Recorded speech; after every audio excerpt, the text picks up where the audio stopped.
What's up, everybody? Y'all come on in. Y'all come on in.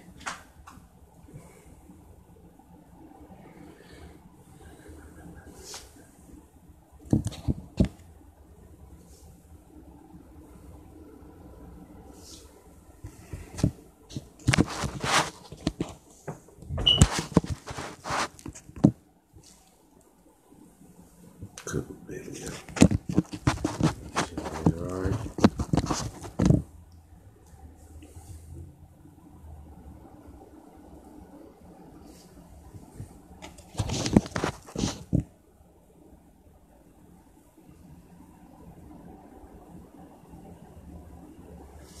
So yeah, y'all come on in. Come on in.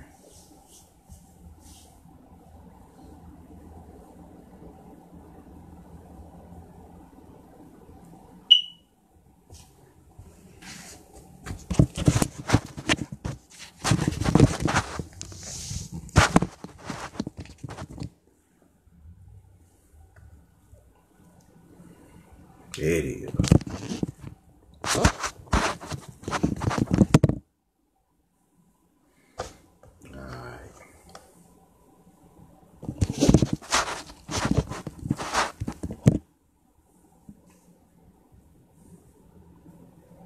So,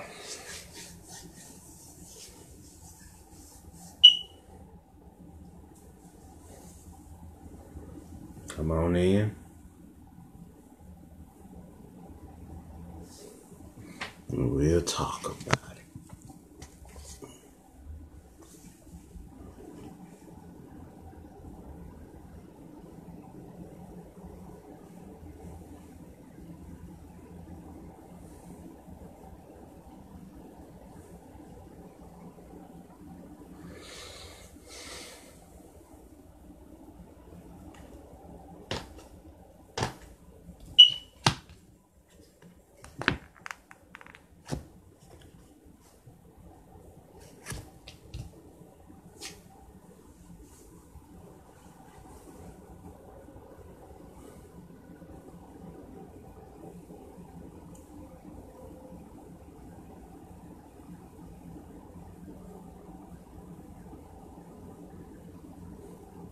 Come on in, give y'all a few more seconds and we'll get started.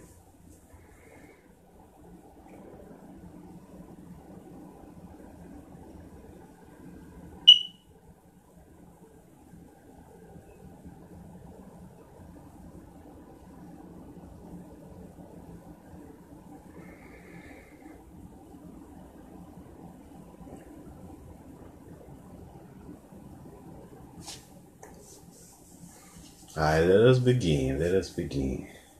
So as y'all can see, I got my pop dolls here for y'all. Yeah. Car Morto. Maria Vu. Yeah, I got the book. Second Hickle. Powerful Magical Text. So, why I got these here? Before I even get started in my actual lecture, what I want to talk to y'all about is what these dolls represent. Now, as you well know, these have become very, very, very popular over the past, I don't know, few years, I say. A few years since the Marvel superhero movies got popular at the turn of the decade. So, what they represent is they actually are voodoo dolls / hoodoo dolls. And the deities inhabit these dolls now. See what I'm saying? So, like this one here, Car Morto will represent the ancient Egyptian god Heka, which is the ancient Egyptian god of magic. You see what I'm saying? And then you got Maria Vu here. She represents Weret Heka, W-E-R-E-T, Heka. And she represents the personification of your magic, through rituals and spells and stuff like that. So the deities are inhabiting these pop dolls. They voodoo dolls, y'all. So if you ever feel one calling out to you when you're in the store or whatever, I advise you to grab one or whatever. because they are very powerful, very useful, and put them on your altar. And they very magical because these deities, the deities go where the energy is at. And right now the energy is in all these superhero movies. You see what I'm saying? All these these cult classics. It's in pop culture now. But it's the fusion of metaphysics and pop culture. So you're gonna see a lot of these. You know, that's gonna resonate with you when you walk through them. So yeah. So my boy Mordo, y'all know he was powerful in the last Doctor Strange, cause at the end of the movie he took our magic back from the Cabal sorcerers. The white boy represented.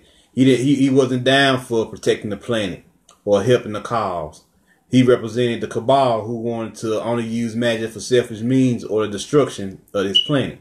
So Carl Mordo at the end of the movie Doctor Strange, what he did, he went and took his magic back because he said there's just too many toxic sorcerers out there using the occult sciences for toxic purposes. That's what he was talking about. So they're using our sciences to destroy the planet, to keep us locked down, degenerate society and all that. You see what I'm saying? They're using it in a toxic way. So that was the most powerful thing he did in the movie. You see what I'm saying? He took our magic. He took our magic back, and I found it interesting. The color of the magic was an orangish goldish color because he sucked it out of his lower dantian. And if you know anything about the dantians, they are storage centers.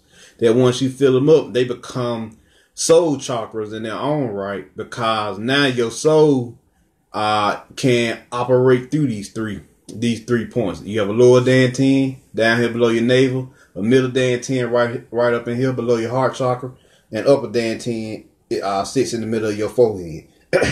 And what goes on here is, and the upper dantian is known as the fourth eye, or your second eye, I guess you would say.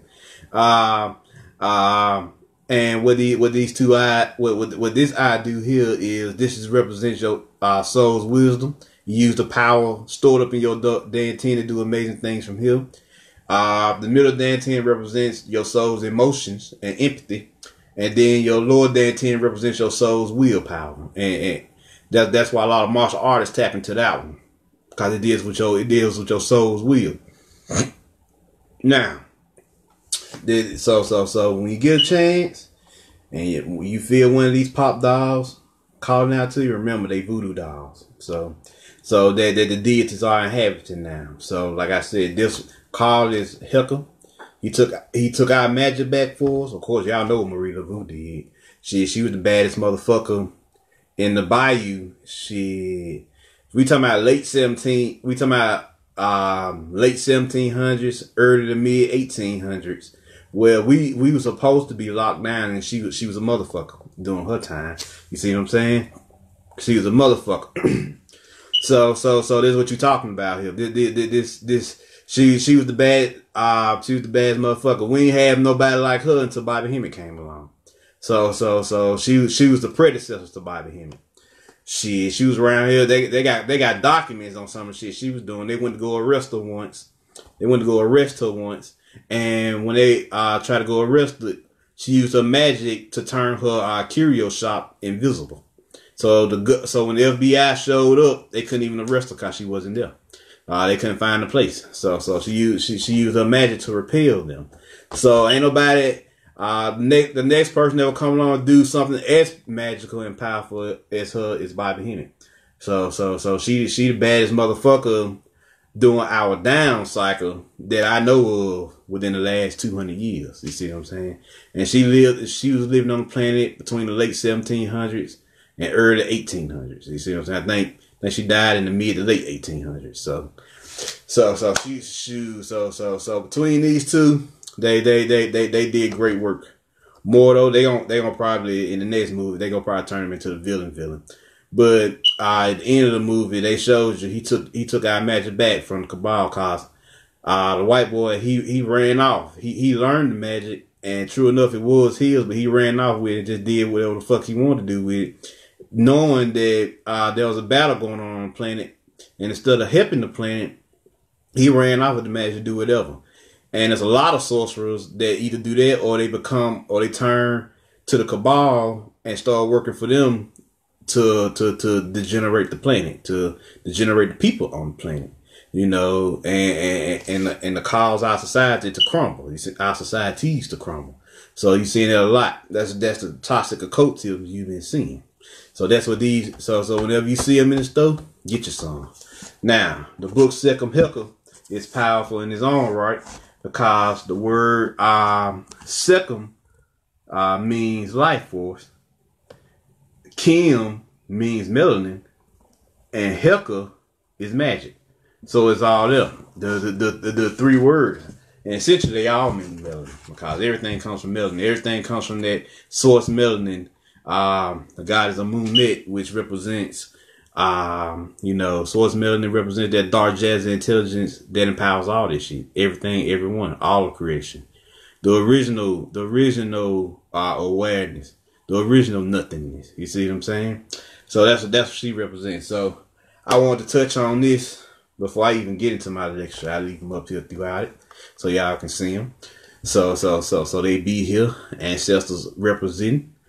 He represents Hecker and she represents Warret Hikar, or just simply Warret. And interestingly enough, these two deities, Hecker, he is the son of the ancient Egyptian ram goddess Khnum, and the his wife Menhit, who was the lion-headed warrior goddess, Nubian warrior goddess that preceded Sekhmet.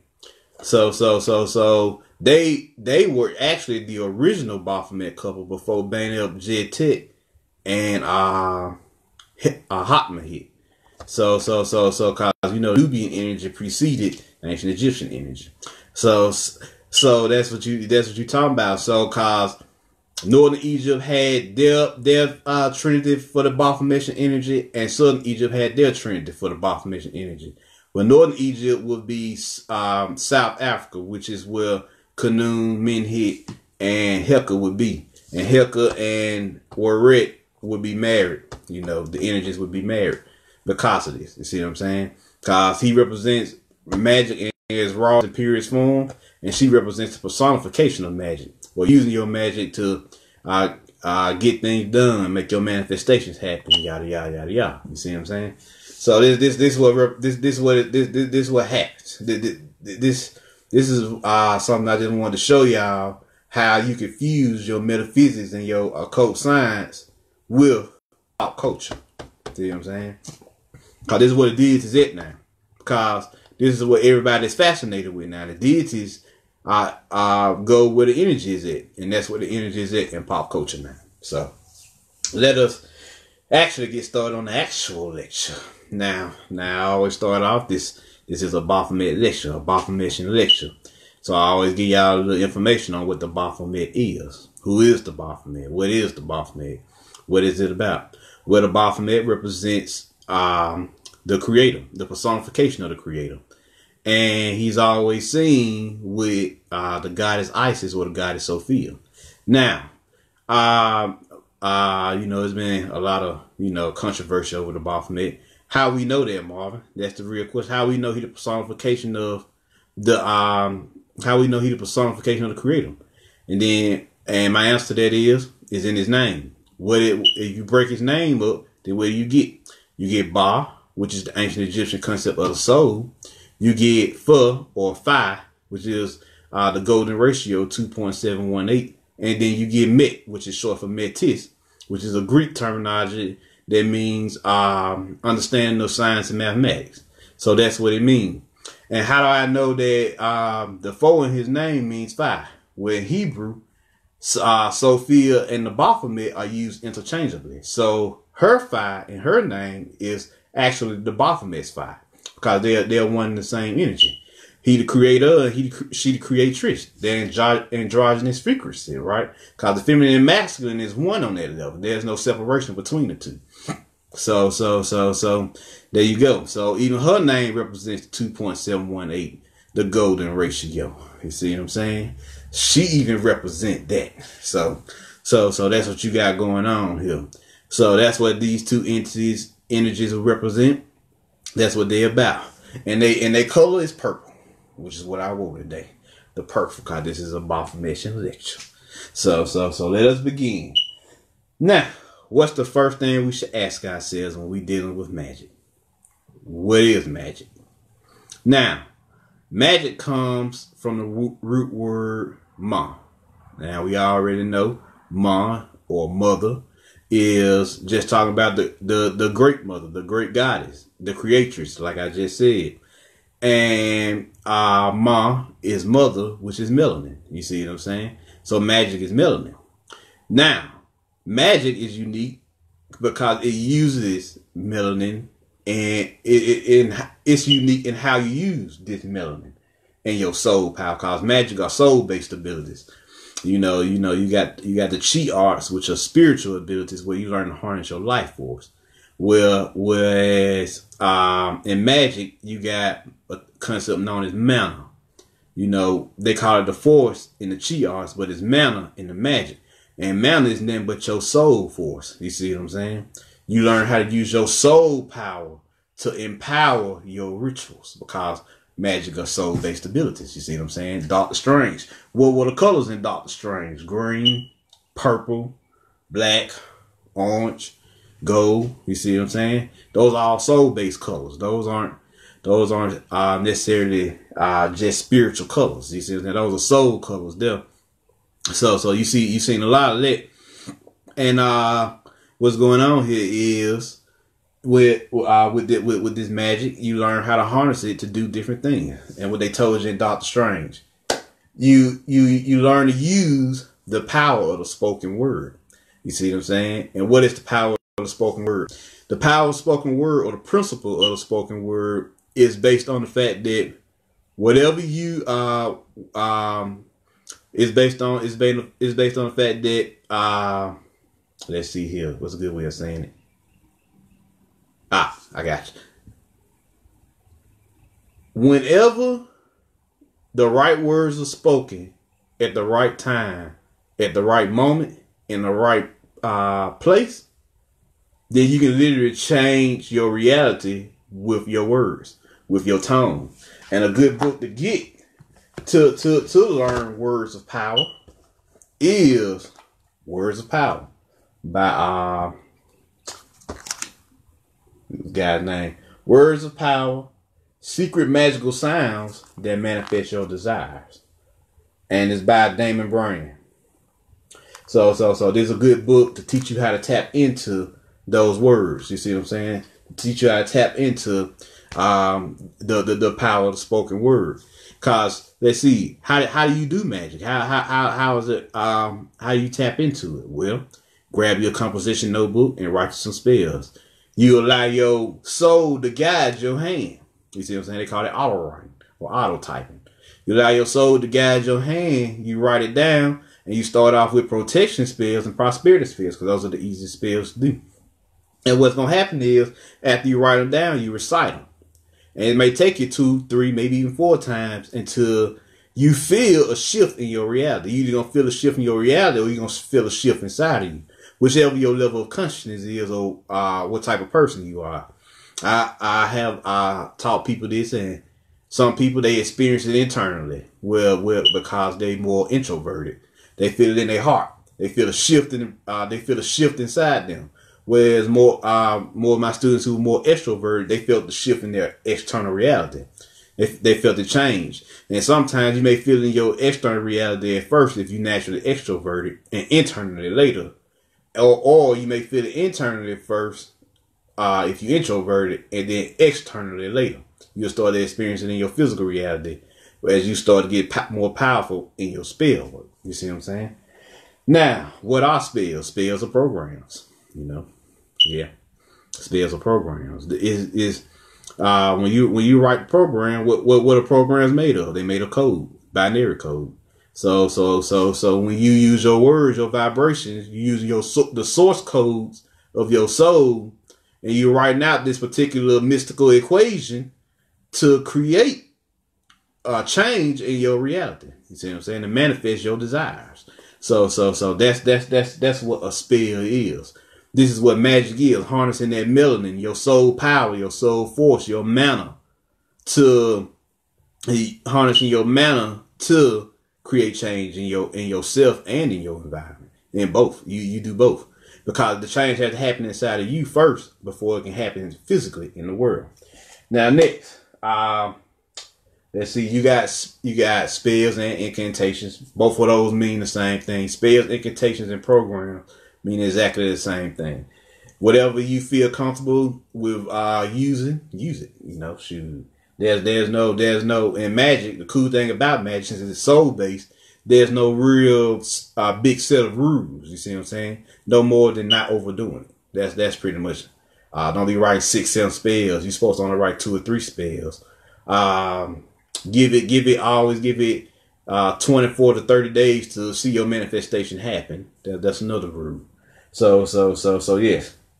Now, you got what you like to call rituals. A ritual is nothing but a process. You see what I'm saying?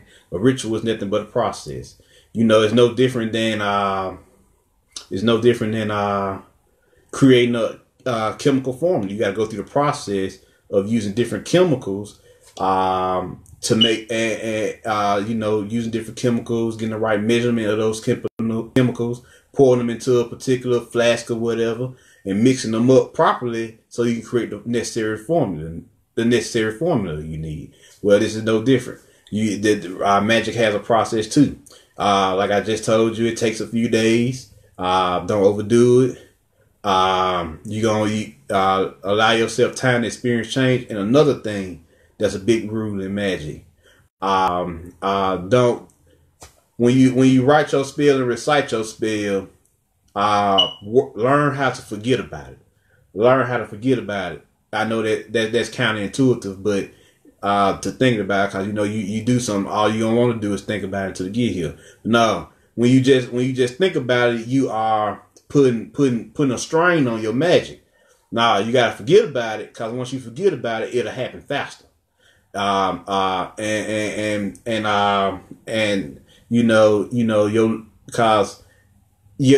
when you don't forget about it, you're proving to your magical self and your ancestors that you're lusting over whatever you're trying to manifest. And so it's going to take forever to manifest. Nah, forget about it. Recite your spell, put the book up, and then go about your day-to-day life. And then one day, down the timeline, whatever you manifested going to pop up and reveal itself to you. And then you going to automatically remember what it is. You're going to be like, oh, yeah, I remember that. I wrote this spell. Yeah. I wrote that prosperity spell. So now I got that new job, or I got that promotion, or now my business going well, all that. You see what I'm saying? That's how it works. You see what I'm saying? I got all these new opportunities or whatever. So that's how it works. So try to forget about it. No, don't try. Work on forgetting about it. You gotta forget. You gotta you just continue going to your daily reality. Whenever the thought of what your spell pop up in your head, just push it out. Just push it out of your mind and keep going on about your day-to-day life. And that'll prove to the ancestors that you what you really want. That you really about what you really want, and to your soul. So now it's gonna manifest twice as fast. It may not even take 24 days. It may only take 12 now. So yeah. And the more you do magic, the more powerful you become in magic, it's not gonna take as long. You may knock 30 days, 25 days down to 10 or 10 days. You see what I'm saying? That just and you do enough of anything for a long period of time, you're going to become super conscious of it. You're going to become way better at it.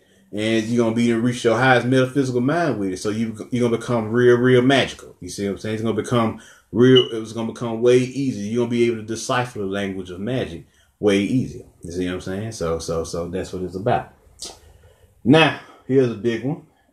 Summoning.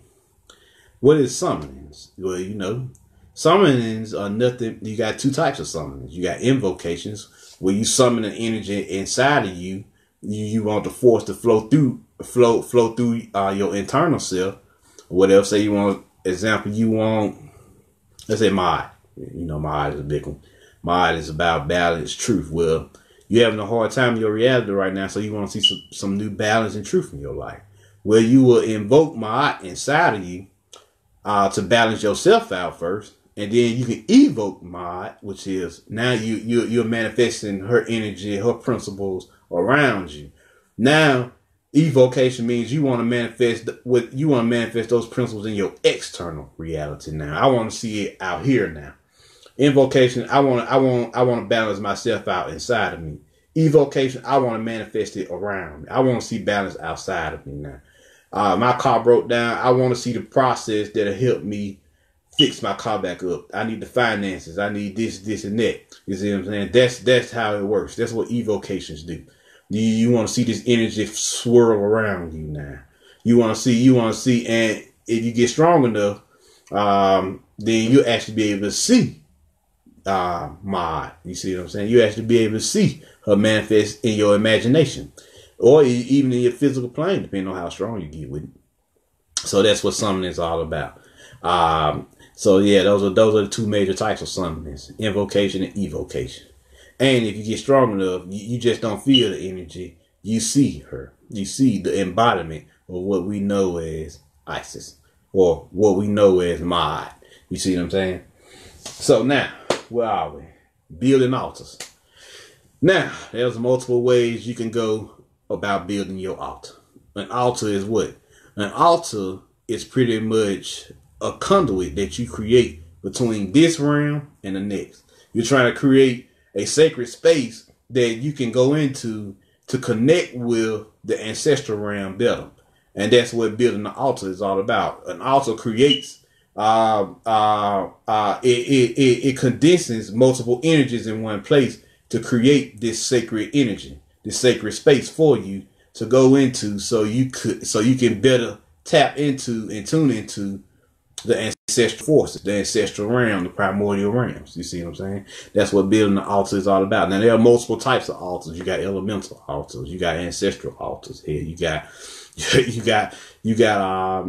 altars just for magic. You got warrior type altars where you just want to build an altar that just did for the specific archetypal warrior energy, just to evoke your warrior energy a little bit more. You got all type of altars.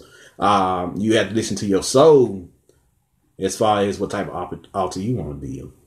But they essentially all do the same thing, which is build a conduit, a catalyst between this realm and the next. You see what I'm saying? So that's what it's about.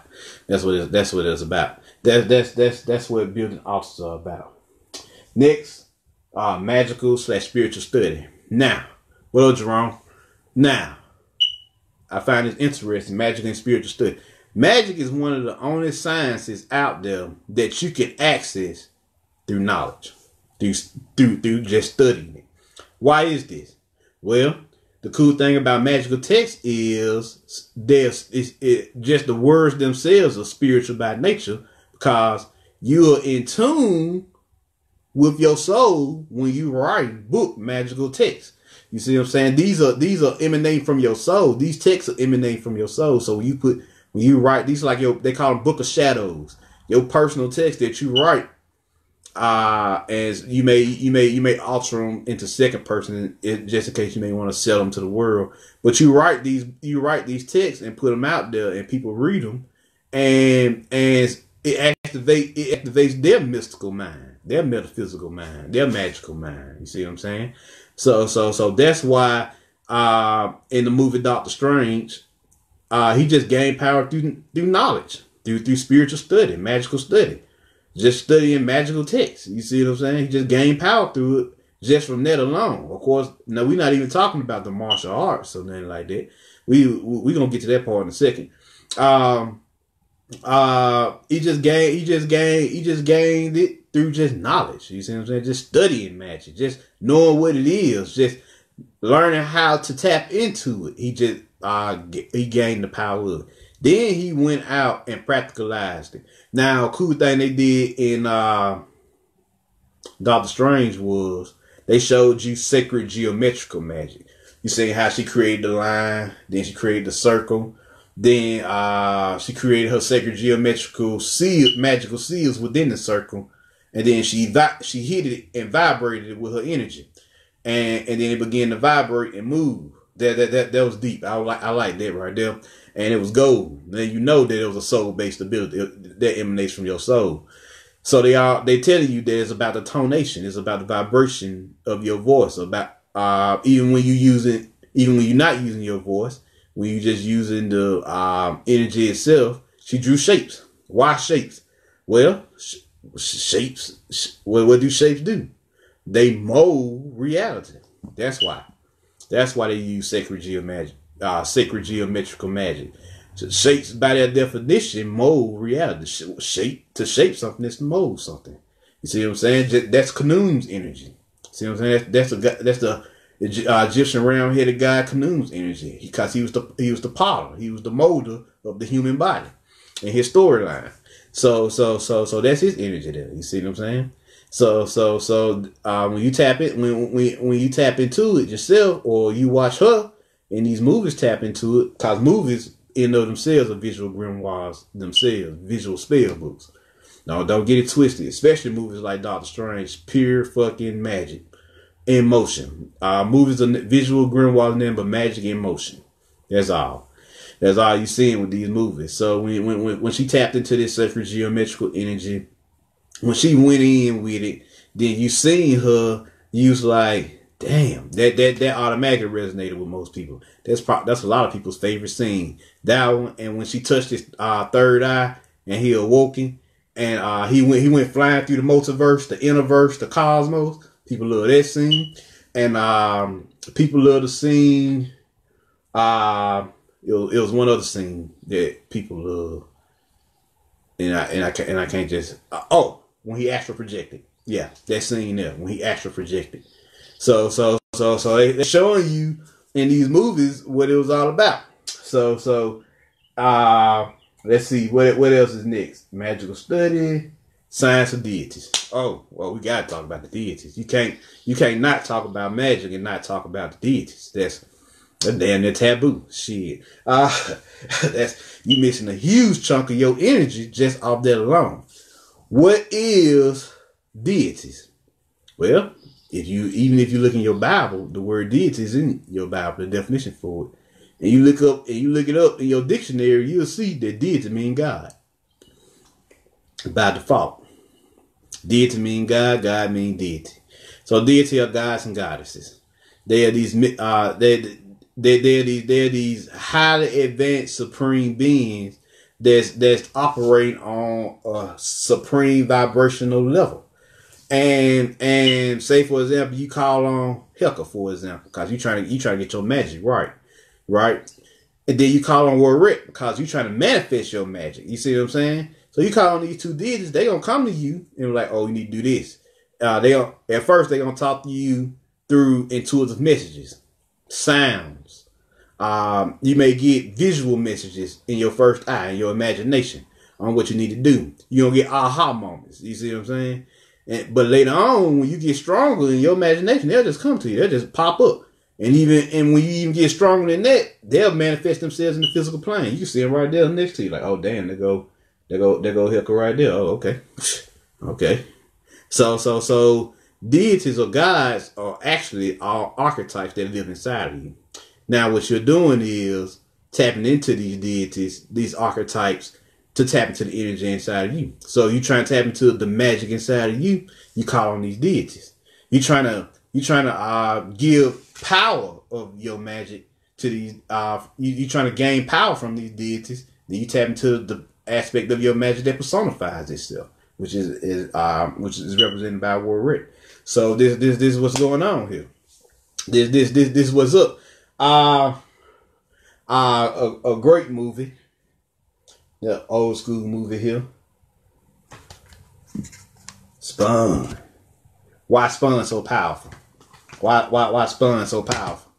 Spawn powerful because you seen him all throughout the movie learn how to access his melanin through magical means, supernatural means.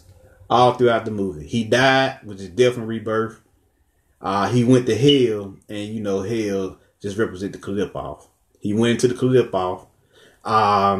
he talked to what they call the devil, but it was actually his inner deity. It was actually his inner deity. He learned what he needed to learn, and what his inner deity did, activated his melanin body. So now he came back to Earth with all power in his hand, and then he manifested this all black, sentient, melanated body all around him. And this motherfucking melanin body could do everything. All type of shit. Materialization. Shoot big, green blast of energy out of it. The cape. The cape. You know, cape represent, capes represent a lot of things in magic. The superhero, the cloth you put on your table. So it's covering up the energy or sealing the energy. In this movie, the cape could transform.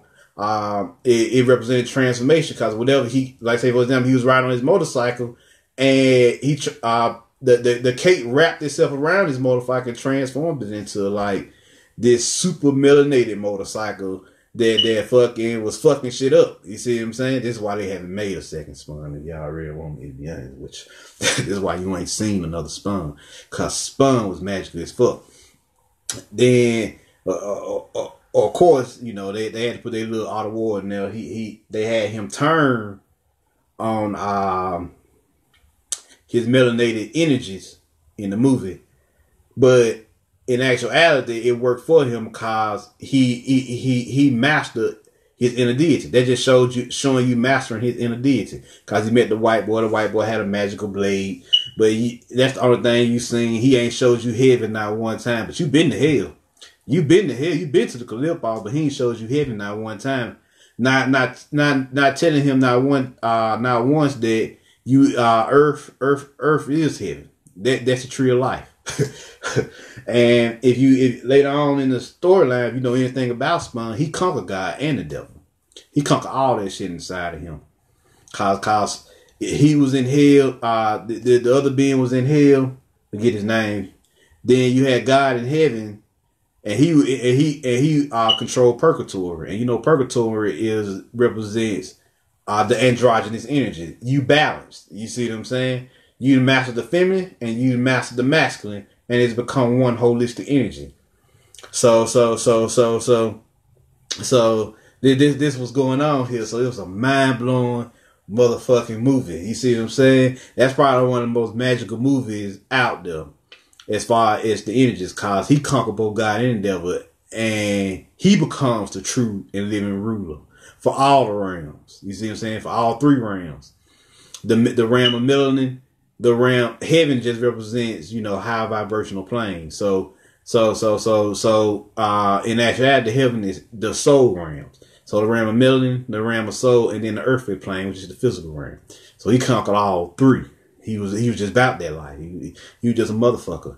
He even had new forms. They call him Super Spawn or some shit. Hell, to even the word spawn. What does it mean for something to spawn? It means to materialize. So he was a materialization of God.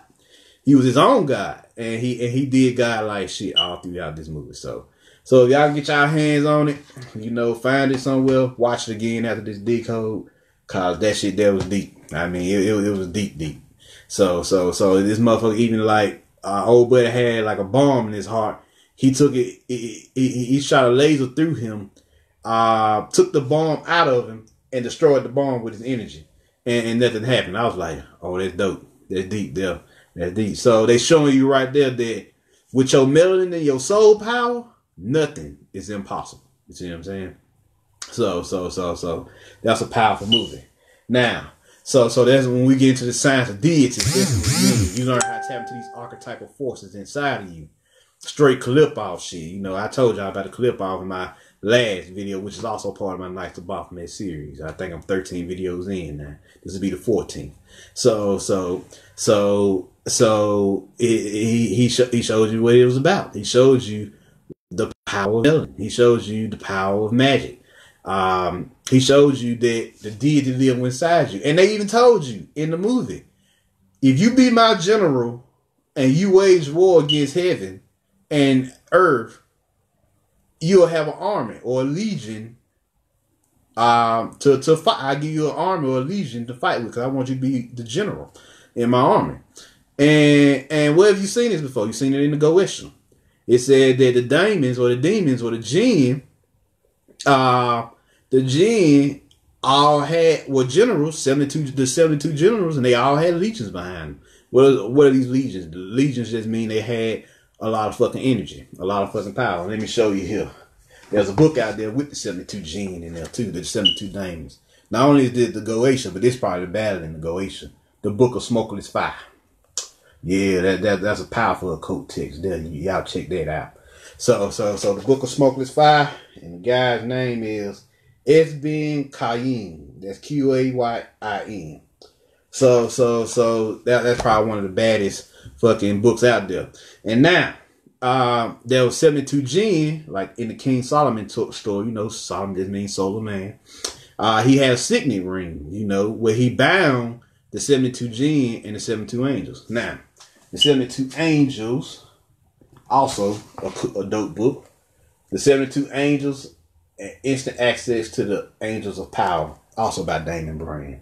You can check this out too. So y'all can check that one out. Now, and what do the 72 angels represent? Well, the 72 angels, interesting enough, are these legions or angles or rays of power or light that emanates out of these 72 chakras. And what do these rays of light do? They begin to create a sacred geometrical pattern around your pineal gland, which you know as the Merkaba, your vehicle of light, the chariot of light that Ezekiel told you about in the Bible. So this is what it's about. This is what it's about. Nanawu, do you use your magic? Yes. Hell yeah. You gotta use your magic. Hell, you waited all these lies. You mean tell me you waited all these lies to get all these magical teachings, occult teachings, and you ain't gonna use it? Man, you pretty much spitting in your own face. The face of your soul, the face of God. Yeah, you know how long it take to even get a life where you even interested in this type of occult material? Shit. So when you get this life, you supposed to show out. Yeah, fuck that shit. I'm gonna tell you the truth. You supposed to show out his life. So yeah. Now, after the science of deities, and I hope I cleared it up, what deities are gods and goddesses that live inside of you. They generators, operators, and destroyers. That's why they have both a light side and a dark side. So which is God that you know in the Bible. Or gods, which is also in the Bible. So next we got first eye meditation. Now, what is first eye meditation? It is the practice of learning how to tap into your imagination, which I talked to y'all about before in my Afro Samurai and all those decode, that particular decode there.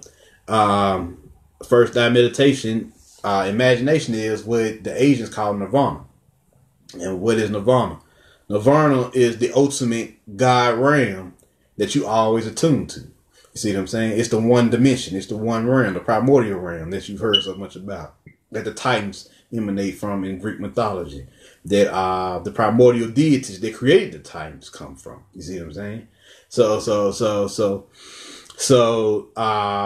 when you learn to tap into your imagination, and you're gonna learn to tap into it anyway because you need your imagination. When you learn to travel, do different things inside your imagination, you realize that you got this, and you able to do amazing things. But the most important thing I want y'all to realize is when you start to tap into your imagination, you begin to notice that the shit you do in your imagination manifests on this plane of existence. And why is that? Well, the reason why that happens is what happens in the one dimension echoes into other dimensions. So whatever you do here in the God realm manifests into this world. That's why when you talk about imagination, most motherfuckers just write that shit off. Like, nah, man, you crazy. That shit ain't real. Nah, that shit is very real. And the moment you accept that it's real, it's the moment that shit you do in your imagination becomes real. You see what I'm saying? So that there you go. Now, another thing, tapping into your multidimensionality. Oh yeah. We just talked about that. That's the second half of first time meditation, traveling. You gotta travel. You gotta see these other realms for yourself. Just talking about it ain't gonna help. A good way of doing it. How do you do that, Marvin? How do you travel? All right, in your meditation, start off in your favorite room. Let's say, for example, the most comfortable room in your house that you love to be in is your den. All right. Well, all rooms have a doorway, right? Now, what you can do is imagine yourself, seeing yourself walking to that doorway, and a portal is opening to opening up in that doorway that you can walk through. Now, that other being that you see, and that's you seeing yourself, that other you is your higher self. That's your higher you. And you see yourself walk through the doorway, and what's gonna happen is your soul gonna take you where you need to go anyway by default. And you're gonna see this. You're gonna get the pleasure of seeing this dimension upload before your eyes. You see what I'm saying? You're gonna see the matrix, the numbers, the geometrical shapes, all of it be created before you see the actual physical images, like how you see in my hands, how you see in this background. Before you see that, you're gonna see all the codes and sacred geometrical shapes and everything that this reality is composed of. You see what I'm saying? So it's a crazy experience. You're gonna love it. It might scare you at first or startle you at first because you ain't used to being on this level. But after a while, as you continue to do the work, you're going to build up resistance to it, and then it's just going to become pure joy. It's going to be work too, because you're not just going into these realms for no reason. You're going to do work. You're going to learn, to grow, to experience. You see what I'm saying? It's no different than you being a foreign exchange student. Well, why are you a foreign exchange student? Well, you go there to learn, to grow, and experience. So the same rules apply for your astral travels, your soul travels. You go to learn, grow, and experience. You see what I'm saying? So let's see. Next, learn how to harness mana, or the life force, or the soul force, actually, because you're dealing with magic. Now. Why is mana one of the most elusive topics there is? Well, the reason why mana is so elusive is because motherfuckers don't like talking about the soul. It just is what it is. to know mana is to know your soul, because mana is your soul power. You see what I'm saying? Your soul force, your unlimited soul power. You see what I'm saying? Your unlimited soul energy. So to learn how to harness your mana is to learn how to harness your soul. And where is your soul? That's a good question. Your soul sits inside your heart of hearts on an altar, because your body is a temple. And once you learn how to tap into your soul by putting up the image of it in your mind, then you can reach out and touch it and tap into it, and you'll be able to tap more into your soul force. See what I'm saying? Your magical force. And what happens with this energy, you begin to tap into multiple things. You may learn to see spirits or souls. You're gonna learn to see deities. You're gonna learn to see inside yourself. You're gonna learn all type of cool shit. You see what I'm saying? Because the soul based, when you're dealing with the soul, you're dealing with walking the thin line between death and life, immortality. You see what I'm saying? I was watching a little old TV show or cartoon called Yu-Gi-Oh! It was the second season of Yu-Gi-Oh! He was dueling this character known as Merrick or Malik, depending on what language you're looking at. And Merrick, he was pretty much an Egyptian god, and he was dueling Yugi. And they went and they clashed or whatever, just battle the god scenario, good guy versus bad guy, the usual shit. And he said something that I found to be interesting. He said, my whole deck, the deck represented their soul power, their souls. And he said, my whole deck is based off immortality. And no lie, immortality was all about life, death, and rebirth. His whole fucking play style was about death and rebirth. Life, dying to their old life and being reborn. He even used a magic card. Called Resurrection of the Dead. And what did he resurrect? He resurrected the Egyptian god called Ra. So he would always re-resurrect the sun. No different than the story of Ra in the boat traveling from through the night, the underworld, and rising back up again in the morning, the sun. You see what I'm saying? So like they blew me away. You know, I was watching that shit as a kid, and I enjoyed it as a kid, but only on a certain level. I went back and watched it the other day. I was like, God damn, this shit mind blowing. He had a sister. Her name was Shizu. She was like a straight Egyptian oracle, and he had a friend. I forget his friend's name, and he was dope as well. He had like literally it's Egyptian tablet written on tattooed on his face that he could tap into. So they was motherfuckers. So yeah. You talking about some fire shit. What up, D Mafia? You talking about some fire shit. So yeah. So let's see what else is next. You gotta talk about enchanting and hexing. So that and cursing. These are actual techniques that we need to talk about. So now you're talking about battle magic. To enchant something, say for example, let's see here. I take this water bottle. Well, it's just regular water, right? Well, I can implant my mana or my magical energies into the water bottle and enchant it, and I enchant transform the properties in the water where they vibrate higher and it becomes magical. You see what I'm saying? So yeah, I transmute the properties of in the water and it becomes more magical. You see what I'm saying? And you drink that water, and it even tastes different. You be like, damn. After you just let it sit there for a little bit, because at first it may take a little second for it to kick in, but after that, you be like, damn, this shit is good because it's magic. It's been magicized. You see what I'm saying?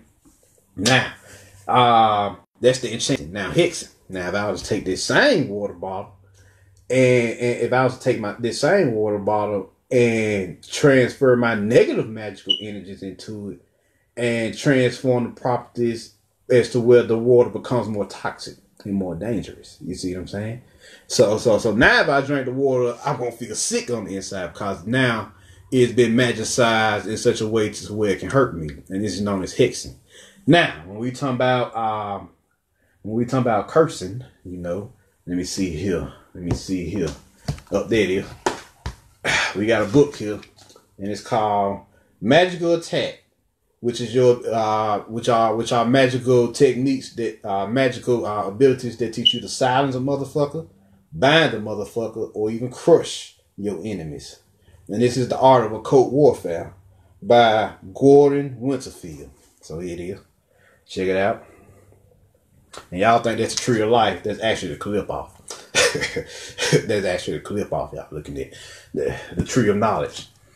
So that here's the book. Now this is attack magic. Now here we go. So here we go. There's another book down here. Now you can't have attack without defense. Magical protection. It's called magical protection, and it's your ability to defend against those same curses, gossip, bullies, thieves, demonic forces, violence, threats, and psychic attack.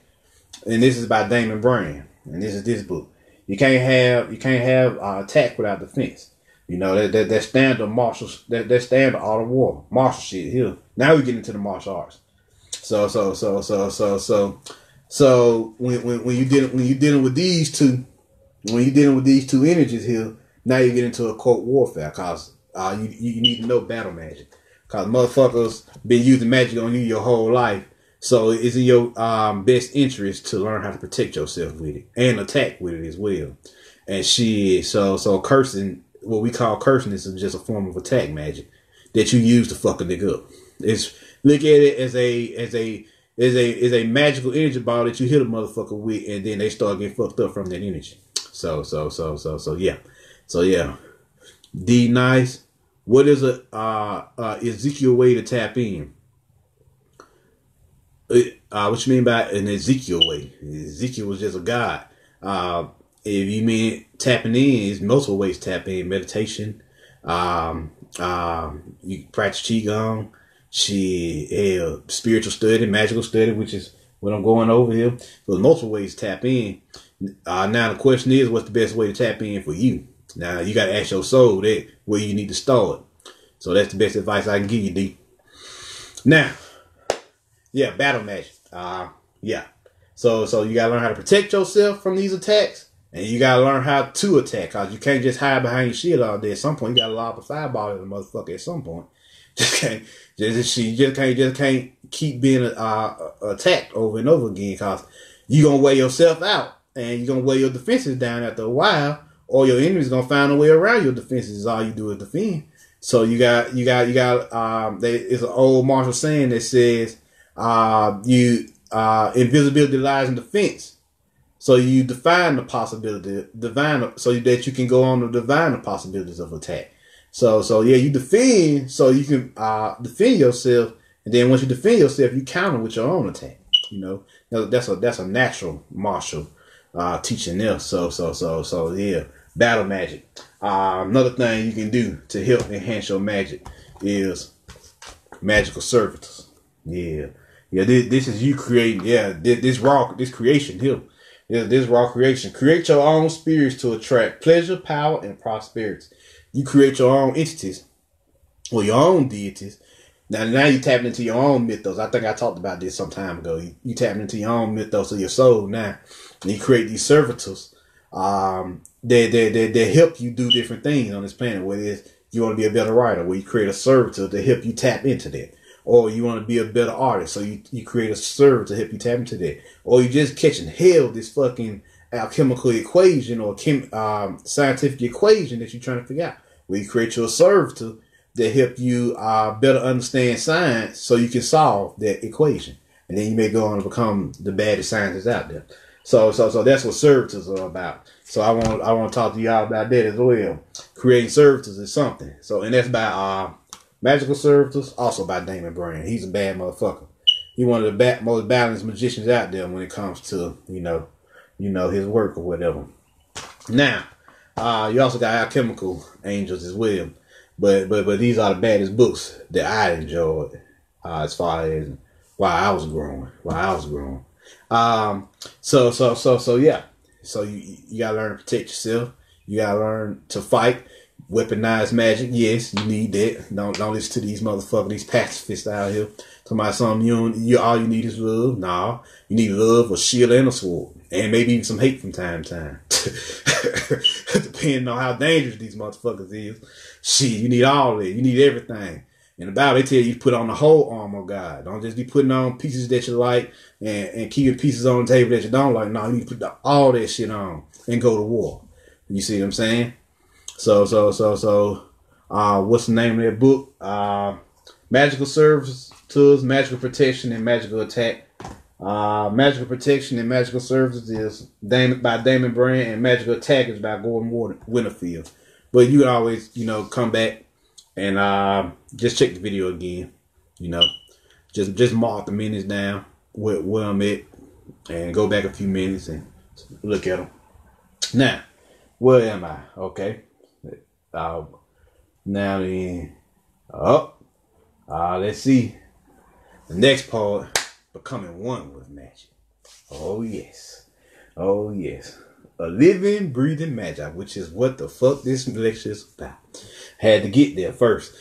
Now, how do you become a fucking master Magi?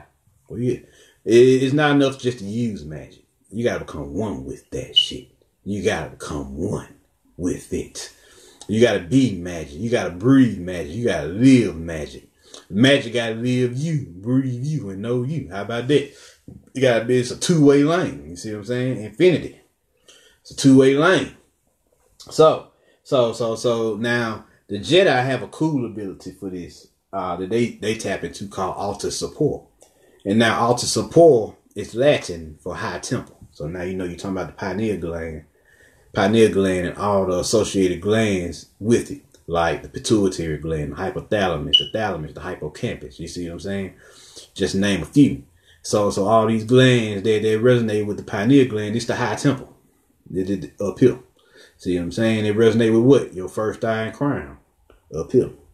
So when you begin to become one, how do you become one with magic? Well, this technique called altar support allows you to meditate on the force, on your manner, In this case, since we dealing with magic, it allows you to meditate on your mantle.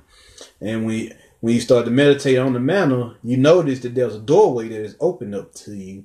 And you walk through this doorway and you merge into the realm of magic. And once you merge into this realm of magic, now you've become one with magic, because now you're walking through the magical dimensions now. And when this happens, not only are your vibrations raised, you become a whole other motherfucker. You see what I'm saying?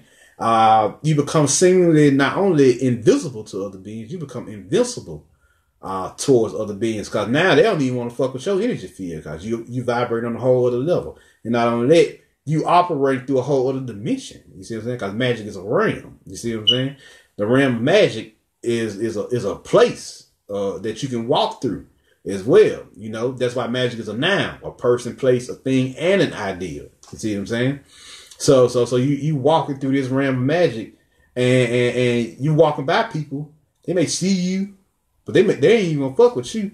And let's say, for example, you walk down the street and you're a magical being, and you walk by a criminal. Well, usually, if you weren't magical, that criminal will usually fuck with you. But because you are magical and walk through a whole other dimension, he may see you, he may even look at you, but he don't see you because you don't exist on his dimensional plane. So you walk right by him, and you know, a lot of times you know, if you went magical, he would have fucked with you. But because you are, he not messing with you. He not checking for you. But that same mofo that come from behind you, oh, he fucking with him because he's not magical. You see what I'm saying? He fucking with this nigga here. He attacking this nigga here. You see what I'm saying? What about he going after this? He going after cuz. So that's why it's important not only and how you look in the system when you are a highly advanced magical being. Well, they showed you this in the Matrix, preferably the second Matrix. In the second Matrix, Neo goes to go see the character known as Seraph, you know, the Oracle's bodyguard. And he walks into the room, and what this nigga look like? This nigga is just a gold enlightened being. He's just a Buddha, Christ-like being. And even Neo had to ask, nigga, what are you? And he just said, I protect that which matters most. So he was just an aspect, he was just a guardian deity. So this is what you look like when you walking through the realm of magic. You just an enlightened being who and you know, since it's gold like, it's soul like, cause you know magic is a soul based practice. So you walking through this magical realm as a light being, and these people, you walk past these people, these dangerous people, and they don't even fuck with you. Why would they? You don't even exist in their realm. You see what I'm saying? And you may feel the fear, but even feeling the fear, they still don't fuck with you because you still don't exist in their dimension. You see what I'm saying? And after a while, the fear passed, and now you know, okay, they don't even fuck with me. But that same dude that just came behind you, who ain't magical, oh, they attack that mofo because he exists on their dimensional plane. He exists on the third dimension. He operates on the same frequency of plane as them, and so they can pick up on him and attack him. They can't pick up on you, so you don't exist to them. How you gonna attack what don't exist? You see what I'm saying? And they even got a science for this down there, and I talked about this as well. They even got a science for that called the Corpo Fachado down there in Brazil, where your capoeira brethren and sistren, they talk about it. It's called the magically sealed body. That's what Corpo Fachado means, and your body just become a sealed entity. It's sealed by the realm of magic. You just a walking magical symbol now. You see what I'm saying? A living, breathing magical sign. You see what I'm saying? And to most people, you don't exist because they don't know magic. They're not operating on a magical plane. One of the other motherfuckers who know magic can't see you. You see what I'm saying? And depending on how advanced you are in your magic, they can't even see you because you may be on a high plane in magic, but they may be on a lower plane. They may be able to tell like that nigga knows something, but they just brush it off because you still don't exist in their level, in their realm of magic. You see what I'm saying? You may be on the highest sphere of consciousness than them. So that's how it works. That's how the Corpo Fachado, the Office of Support, all that, work. And yeah, so Corpo Fachado is just That's Portuguese for a magically sealed body or magically protected body. If y'all just want to know what that means. So there you go. Of course, chakras. You gotta climb the ladder. You gotta climb Jacob's ladder. You gotta climb up that. You gotta walk up that stairway to heaven. You know, you gotta do that. You gotta go through the big seven, or you ain't did nothing. You gotta have that Kundalini awakening. Your auras are gonna reflect where you at. If you're kicking out too much root chakra energy, you will know. Kicking out too much solar plexus energy, you will know. If your shit ain't, if you ain't vibrating properly, then your auras will let you know. But if you are vibrating properly, then you will know. So there you go. Of course, astral projection, soul projection. You know, I already talked about it. That's multidimensionality, traveling through these different planes of existence, doing the work. You see what I'm saying? Just enjoying your spiritual journey, your magical journey. You see what I'm saying? All right. Now, the good stuff. Back to the good stuff. Intuition. How does intuition work? Because intuition is its own language. And a lot of motherfuckers catch hell trying to understand the language of intuition because we aren't taught the language of intuition. We only taught the language of logic in our life. Now, intuition, what makes up the realm of intuition is signs, symbols, visions, and sounds. You see what I'm saying? Examples. You may be walking down the street and then a crow fly up to you. Now, you know good goddamn well you ain't seen a crow in 3 years in your neighborhood. So where the hell this crow come from? Nah, that's a message from the ancestors letting you know you're on the right path. Or a symbol. You riding down the street, then a truck passed by, and you've been fucking with this Jedi Knight energy, and then a truck passed by with the word night on them. Another message from your ancestors letting you know you're on the right path. Or visions. You may be sitting on your porch, and then all of a sudden you get a vision of you going to Atlanta. But you have no idea where that came from because you ain't thought about going to Atlanta. Next thing you know, 2 days later, your friend called you and asked you, hey, you want to go to Atlanta with me? Vision. Now, sound. You may be in your meditation, and then all of a sudden, you may start picking up on voices all around you. But then you look around, and there's nobody around. That's echolocation. You starting to pick up on the sounds and frequencies in the environment. See what I'm saying? See how this works now? And all that makes up the language of intuition. You see what I'm saying? So that's how it works. That's how it works. So when you talk about how does intuition work, and of course, let's not forget imagination, which is your most advanced aspect of your imagery. Imagination, just the very word means a nation of images, or it also means your ability to see other realms or other spheres of images. You see what I'm saying? Other places through the use of imagery or visualization, as you call it.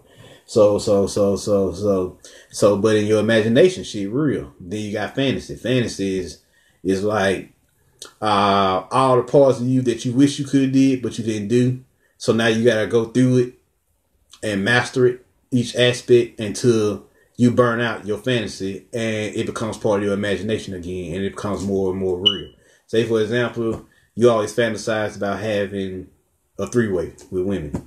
Then finally you had a three-way with women, and now you burnt out that fantasy of having that three-way with women, or you may need to have it 2 or 3 more times to burn it out. But now you understand what I'm saying here. You've had that fantasy, now you've lived that fantasy. So now the energy of that fantasy burns out and it becomes a part of your imagination, because now it's reality. Your fantasy is realities that you wish you could experience, but that don't mean you can't experience them. You see what I'm saying? So let's not forget that. Let's not forget that. What up, Sade? So let's see here. What else? Harry Potter. Can't forget that.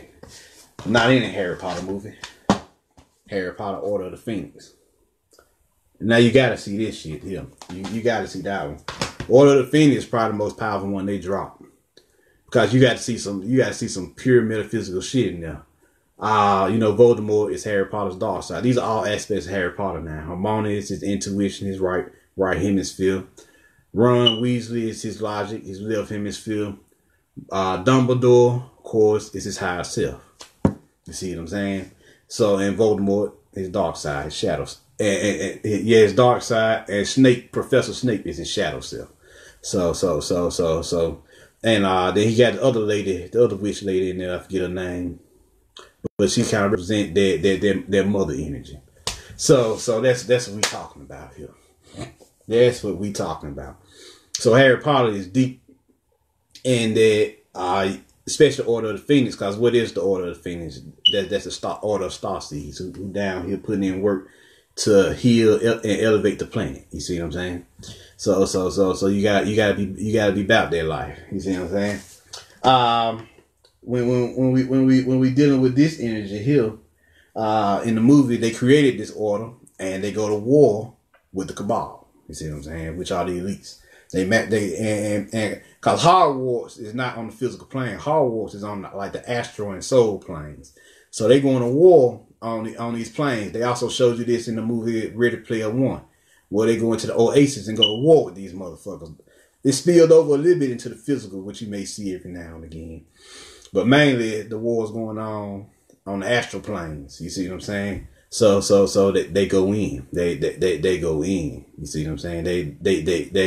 They show you that these star seeds, these star children are warring with these cabal toxic these dark cabal toxic wizards. Cause I don't want to just say dark, cause you got a dark and light cabal, but they all toxic wizards.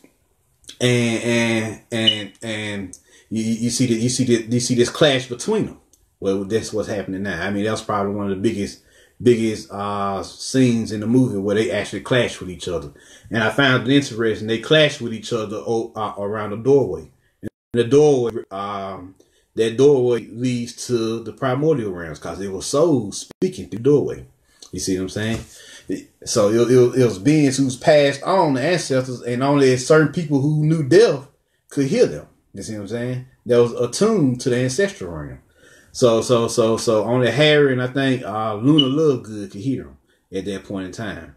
So they war around this energy, because why they warring around this energy? The Cabal is trying to appease the creator and the deities so that they can keep control. And the Starseeds are trying to be in tune with the creator so they can take control, and we can ascend into the solar cycle that we're supposed to be going into, the Aquarian age. So they show you at the end of in Deathly Hallows how that plays out. The Starseeds win, and then we ascend into the new realm, the new Earth, whatever. So let me see anything else that I wanted to hit. Oh, tapping into source energy. Oh yes, I gotta talk about that. Yes. Yeah, here we go. This a book here called Intermopi, the Ancient Training of the Immortals, by James Van Gelder. I think I showed y'all this before in another video. Now, what makes this book dope is it teaches you how to become an immortal. It teaches you how to become God. Now, check out what they teach you here. It says here, the fusion of pre-celestial energies does not create the electric key like the previous fusion, but instead creates an entirely new form of energy, often referred to as the golden light. Now, the golden light is source energy. So source energy is when you're able to channel energy directly from the realm of the creator, the realm or the source realms. Here you go. This is the golden light that Jesus and many other ascended masters in the past are attributed with using to heal people. More importantly, when pre-celestial chi is fused together, one forms what is known as the light body or Dharma body. Embodying this form is commonly referred to as enlightenment by many traditions. The body of light does not rely on energies from Earth to survive. See, it don't rely on the physical Earth plane. Instead, it absorbs energy directly from the source of Tao, or the source of the creator, which is beyond this world and its creations. Masters at this level are said to be truly liberated from the continuous cycle of death and rebirth. After death, these masters follow a trail of light consciousness out of continual rebirth. So there you go. There you go. They tell you what it is. Let's see here. Anything else? Let's see. It says here, the product from the fusion of post-celestial chi, Huitian chi, is like electric power, whereas the product from the fusion of pre-celestial chi, Tian chi, is like nuclear power because it's like the sun. It's like the sun. When you learn to channel source energy, it feels like how it feels when you outside taking in the solar energies of the sun. So, and the sun is nuclear. You see what I'm saying? Let's see here.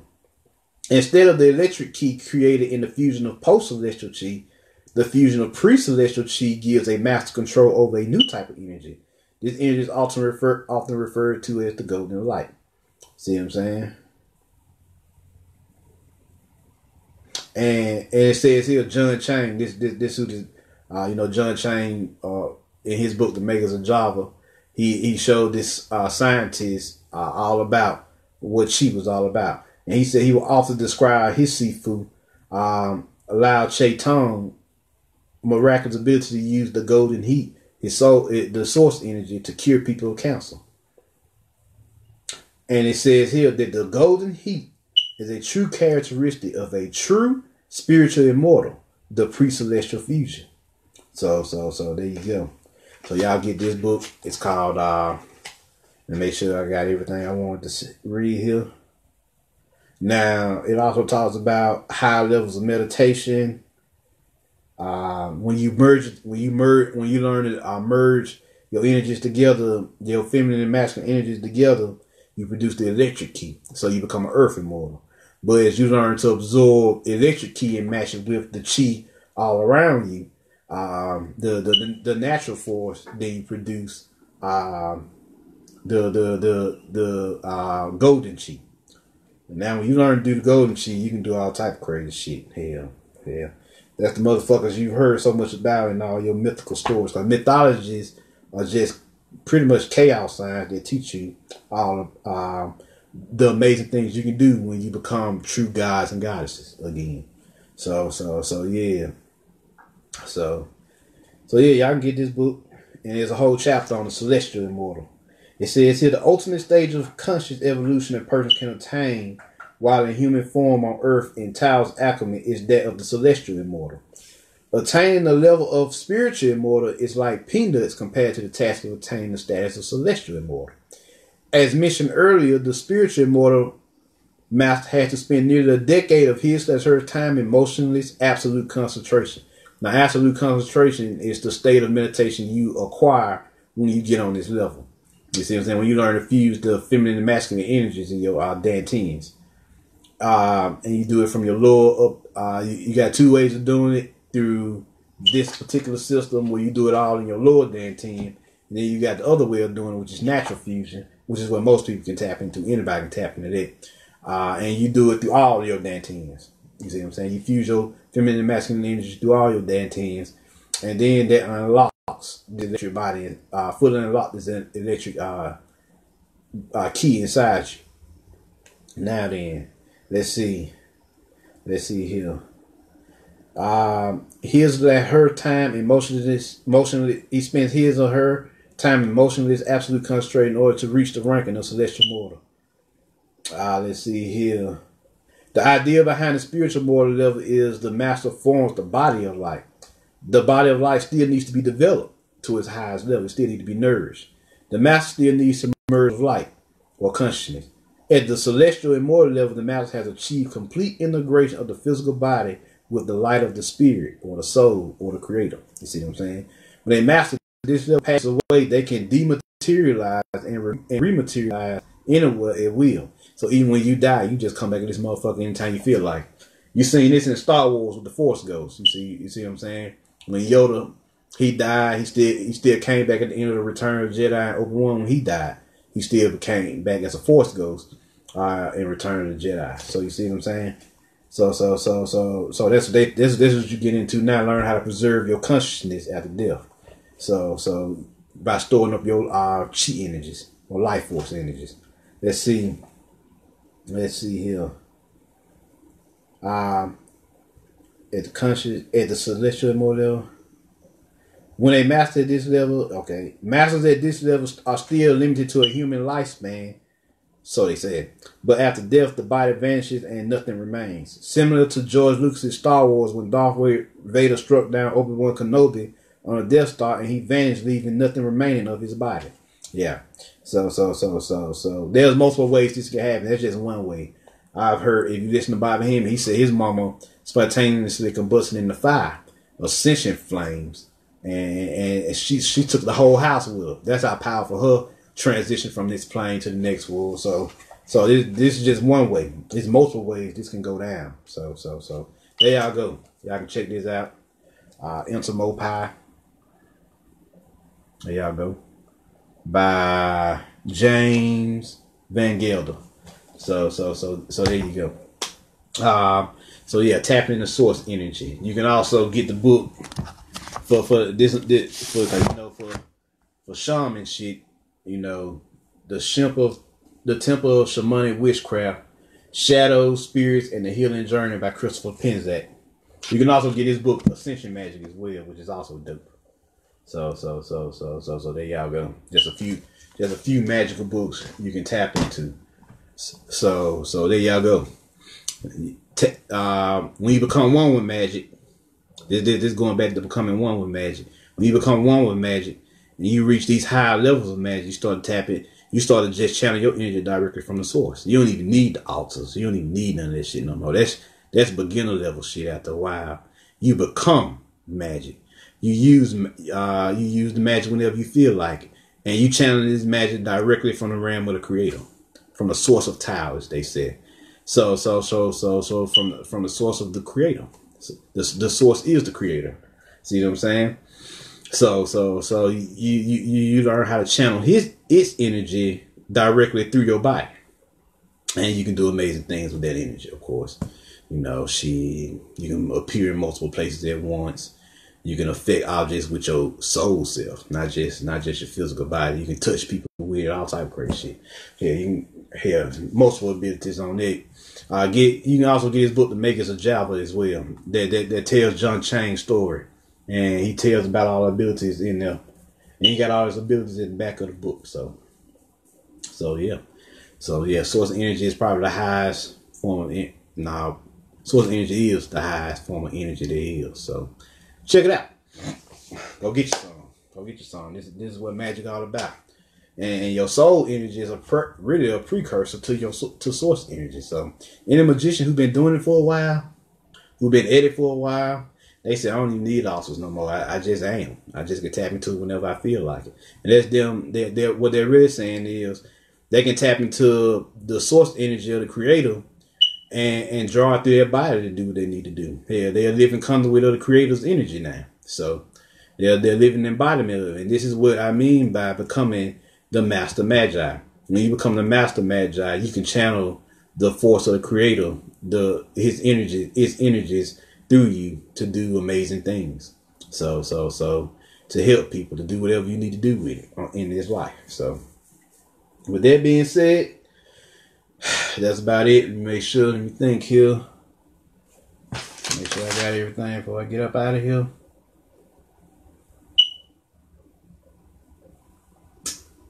Yeah, that's it.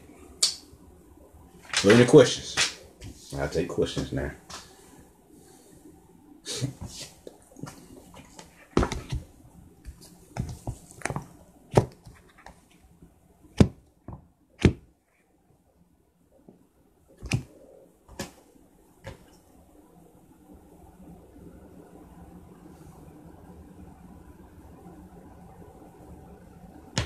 Y'all can also check out Doctor Strange. That's another movie that's out there.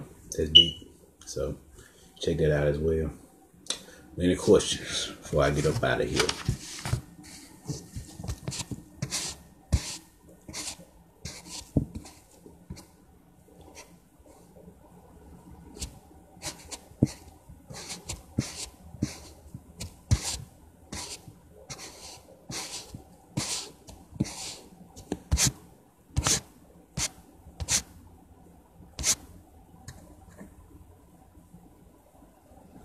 Jerome Headley. I really started to understand the whole great Jedi concept. Yeah. When you learn to balance the feminine and masculine energies inside you, you unleash the whole self, your whole self, and become that holistic being. That androgynous being you was always meant to be. That androgynous Jedi master. So yeah. That's what's up. Any other questions?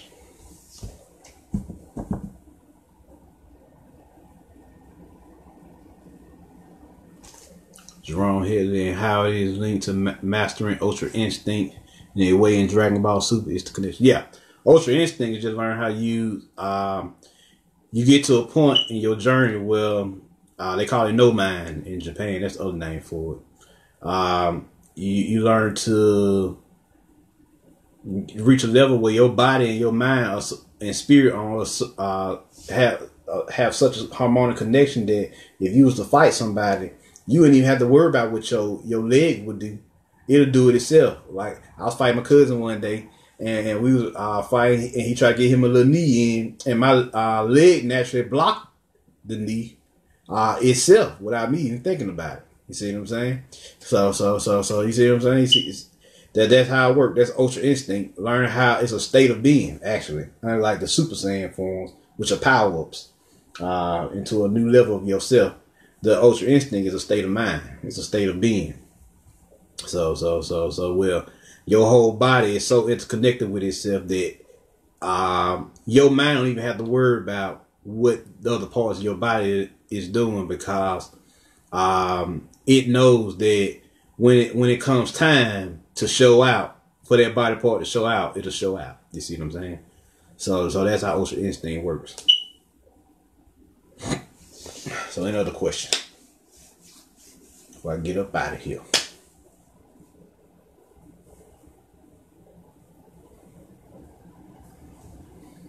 Like I said, y'all can also check out the book Second Hecker, which is also up here,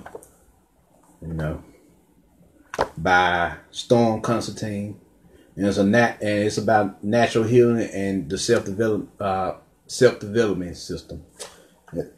And it's a real magical text. Y'all really enjoyed it. So check that out as well. Any question? Jerome Headley. So in itself, that would be tapping into the full wholeness of being. Yes. To even achieve Ultra Instinct or no mind, the level of no mind, you have to tap into what is called the 3 external harmonies, where different parts of your body, upper body, resonate with different parts of your lower body.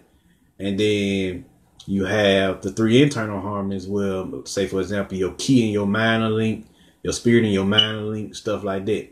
And then once these 6 harmonies come together as one, it produces a 7th harmony, which you know is Ultra Instinct, where all of you is working in harmony with each other.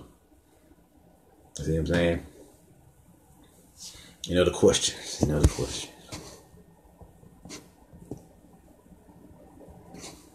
Jerome Headley, and Luke in Last Star Wars disappeared when he transitioned. Yep.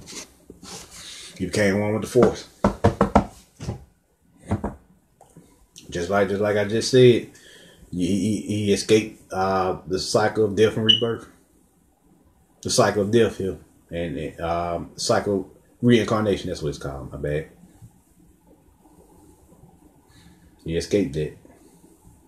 So any other questions before I go?